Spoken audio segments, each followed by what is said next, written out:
Today we are going to study Science 2, first chapter, Classification of Plants.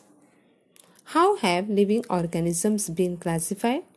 You have already studied the kingdoms Monera, Protista and fungi of the five kingdom classification system proposed by Robert Whittaker 1959 for the study of living organisms. What are the hidden secrets of the kingdom Plantae which impart this green freshness to our surroundings? Just how much diversity is there in this kingdom? The group of autotrophic living organisms having eukaryotic cells with cell wall is the group of plants. Plants have become autotrophic as they can perform photosynthesis with the help of chlorophyll. Living organisms of kingdom Plantae are the main source of food for other living organisms. Now, what are the different bases for classification? The presence or absence of organ is the first criterion for classification of plants.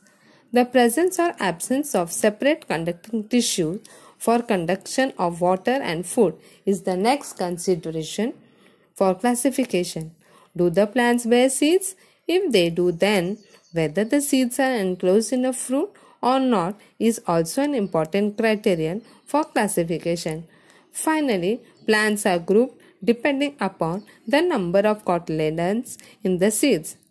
At the higher levels of plant classification, different characteristics are considered for classification. Example, depending upon the absence or presence of flowers, fruit and seeds, plants are classified as cryptogams or phanerogams. Depending upon whether seeds are enclosed within a fruit or not, phanerogams are classified as gymnosperms and angiosperms.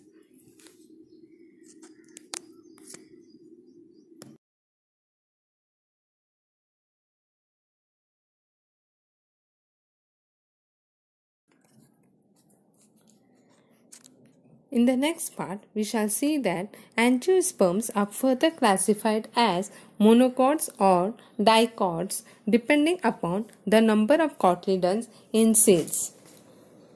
Cryptogams. Now, cryptogams are the plants which do not bear flowers, fruits or seeds. Now, suppose for example, you search for a pond with a greenish water. Collect some of the green fibers from the water. Put the fibers in a petri dish and wash them clean with water. Put one of the fibers in a drop of water on a glass slide and spread it out straight. Put a cover slip over the slide and observe under a compound microscope. Do you see the spirally arranged green thread-like chloroplasts in the cells in that straight fiber? This plant is known as Spirogyra. Now, cryptogams are divided into three divisions. Division 1, Thallophyta. These plants grow mainly in water. This group of plants which do not have specific parts like root, stem, leaves, flowers but are autotrophic due to the presence of chlorophyll is called algae. Algae show great diversity. They may be either unicellular or multicellular and microscopic or large.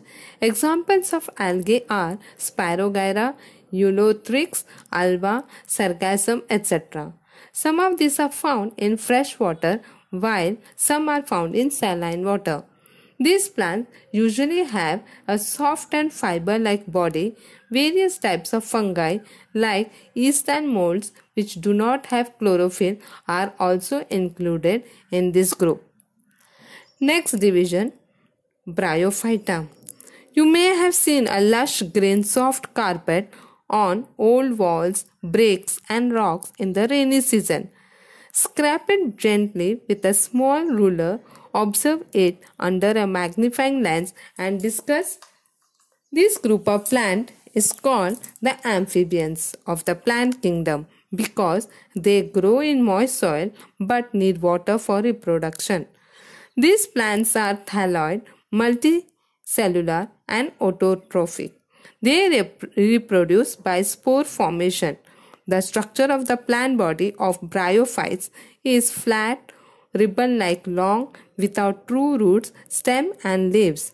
Instead, they have stem-like or leaf-like parts and roots like rhizoids. They do not have specific tissues for conduction of food and water. Examples of bryophyta are moss, which in other words we call it as Funaria, Mercantia, Anthoceros, Rixia, etc.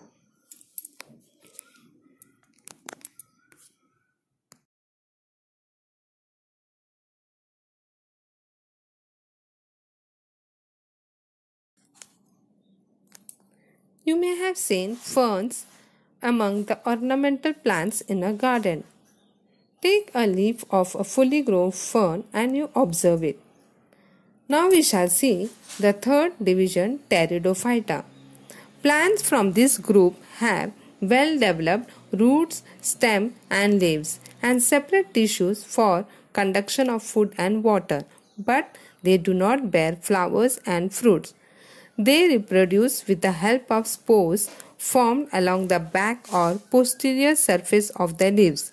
Examples are ferns like Nephrolepis, Marsilia, Pteris, Adiantum, Equisetum, Selaginella, Lycopodium, etc. These plants reproduce asexually by spore formation and sexually by zygote formation. They have a well-developed conducting system.